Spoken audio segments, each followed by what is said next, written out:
L'urbex, c'est un terme qui désigne l'exploration de lieux abandonnés. C'est une pratique quasi systématiquement illégale et qui implique souvent des risques.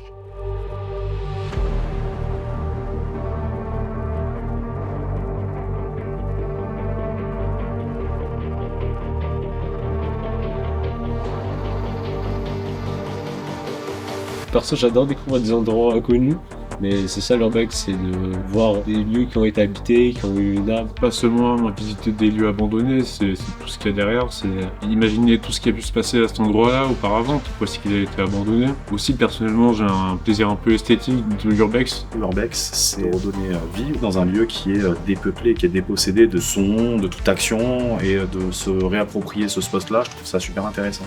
Quand on fait de l'urbex, on cherche aussi quelque chose qu'on ne trouve pas dans la rue, c'est une temporalité plus grande.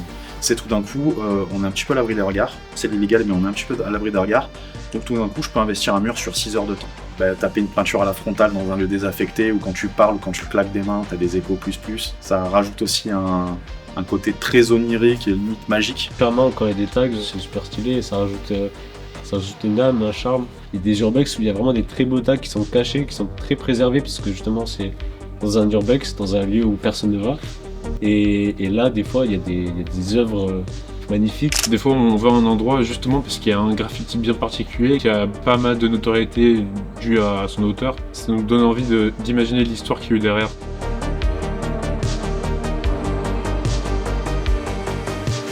Pour trouver des nouveaux spots, c'est beaucoup de bouche à oreille.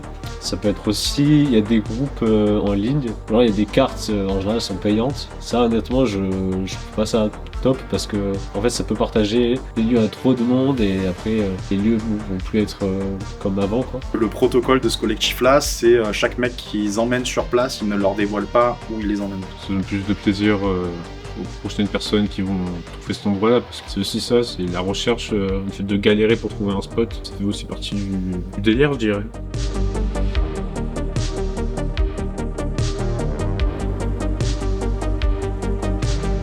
Il y a des règles pour notre sécurité et des règles de respect pour le lieu. D'abord, c'est connu, il ne faut jamais y aller seul parce qu'on ne sait jamais sur qui on va tomber, sur quoi on peut tomber, où on peut tomber. Et pour le respect, c'est important de ne pas détruire. Si un lieu est vraiment abandonné, on peut taguer, on peut des fois ouvrir des portes, crocheter des cadenas, ça peut arriver. Mais après, il faut essayer de refermer et de faire le plus possible comme si on n'était pas passé en fait. Bon, j'ai jamais laissé une bombe de graffiti par terre, un cadre, quoi que ce soit en fait.